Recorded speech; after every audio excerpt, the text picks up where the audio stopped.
வணக்கம். என்னோட பேர் வித்யாலக்ஷ்மி. நான் திருச்சியில இருக்கேன். ஏஎல்பி அட்வான்ஸ் லெவல் 1 முடிச்சிருக்கேன் நானு.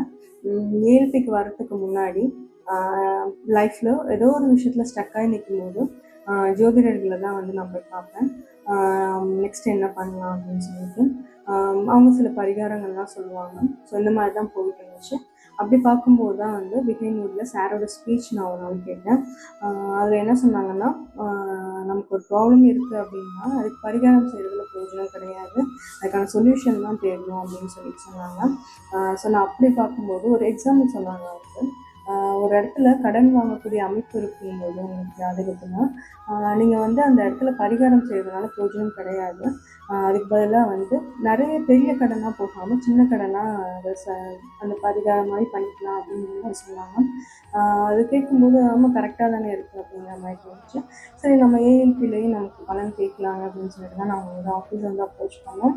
அப்போ அவங்க சொன்னது என்னென்னா, நீங்களே வந்து படிக்கலாமே, 15 நாள் வகுப்பு தானே அப்படின்னு சொல்லி சொன்னாங்க. அப்போ தோணுச்சு, சரி நம்ம படிச்சுட்டோம்னா நம்ம ஃபேமிலி வைஸ் நம்ம பார்த்துக்கலாங்க அப்படின்னு சொல்லிட்டு தான் வந்து நான் ஏஎல்பி பேசிக் படிக்க ஆரம்பித்தேன். பேசிக் படிக்கும்போதே வந்து ஒரு புரிதல் வந்துச்சு. ஏன்னா இதுக்கு முன்னாடி வந்து ஒரு பிரச்சனை நடக்குது அப்படின்னா அதுக்கு வந்து காரணம் வந்து நீ இப்படி பண்ணனால தான் அந்த ப்ராப்ளம் நடக்குது, நீ இப்படி நடந்துக்காததுனால தான் அந்த பிரச்சனை நடக்குது அப்படின்னு சொல்லிட்டு அடுத்தவங்கள தான் கை காமிச்சிட்டு இருந்தோம்.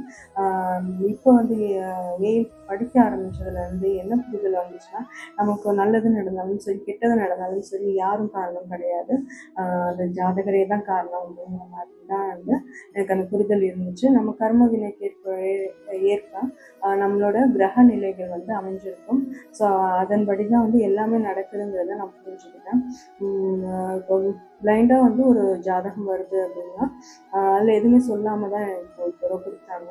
அதில் வந்து எந்த பாவகம் பிரச்சனைக்குரியதாக இருக்குதுன்னு சொல்லிட்டு ஈஸியாக ஐடென்டிஃபை பண்ணி சொல்லும்போது எனக்கு அவங்களே வந்து ஆச்சரியப்பட்டாங்க. இவ்வளோ கிளியராக சொல்கிறீங்களே, நான் எதுவுமே சொல்லாமல் நீங்கள் இவ்வளோ கிளியராக சொல்கிறீங்க அப்படின்னு சொல்லிட்டு. ஸோ அதுக்கப்புறம் தான் வந்து நம்ம அட்வான்ஸ் படிக்கலாம் அப்படின்னு சொல்லிட்டு வந்தேன்.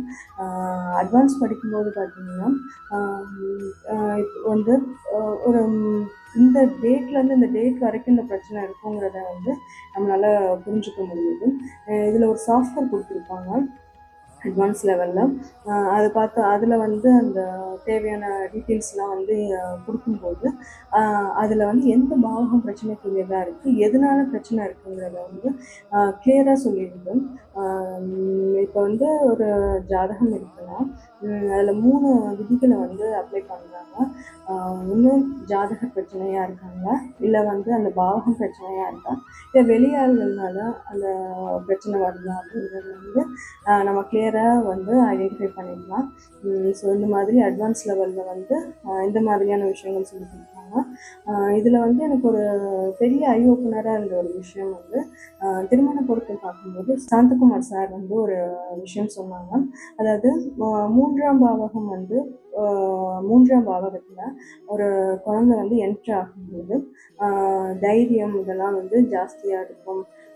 ஸோ சொன்னபடி பார்த்தா அவங்க வந்து இந்த டீனேஜ் குழந்தைங்க வந்து அந்த டைமில் தான் வந்து 3ஆம் பாவகத்தில் என்ட்ரு ஆகுறாங்க. ஸோ அவங்கள எப்படி ஹேண்டில் பண்ணுங்கிற விதத்தையும் வந்து சொல்லி கொடுத்தாங்க. அது ரொம்பவே வந்து பயனுள்ளதாக இருந்துச்சு. என்னென்னா அந்த டைமில் குழந்தைங்களுக்கு ஏற்படக்கூடிய விஷயங்கள்ஸ் எல்லாம் வந்து ஃப்ரெண்ட்ஸுங்க கிட்ட தான் கேட்பாங்க. ஸோ அந்த இடத்துல வந்து பேரண்ட்ஸ் வந்து பேரண்ட்டாக இல்லாமல் ஒரு ஃப்ரெண்டாக இருக்கணும் அப்படிங்கிற மாதிரி விஷயத்த வந்து சொன்னாங்க சார். நெக்ஸ்ட்டு வந்து பார்த்தோம்னா இந்த கிளாஸில் வந்து எல்லா டீச்சர்ஸுமே எடுத்தாங்க. பட் ஆனால் ஸ்பெஷலாக வந்து உமா வெங்கட் மேம் தான் வந்து ஃபுல் கிளாஸையுமே வந்து லீட் பண்ணுறாங்க. ஒரு ஸ்கூலில் எப்படி வந்து ஒரு ஃபேவரட் டீச்சர் இருப்பாங்களோ அந்த மாதிரி தான் உமா வெங்கட் மேம்.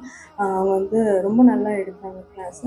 அதே மாதிரி நமக்கு ஏதாவது ஒரு கேள்வி வருங்கிற போது அவங்க வந்து இல்லை நம்ம தப்பாக சொல்லும்போது அவங்க வந்து ஸ்மைலிங் ஃபேஸோடையே வந்து அதை வந்து கிளியர் பண்ணி கொடுப்பாங்க அந்த கேள்விகள்லாம்.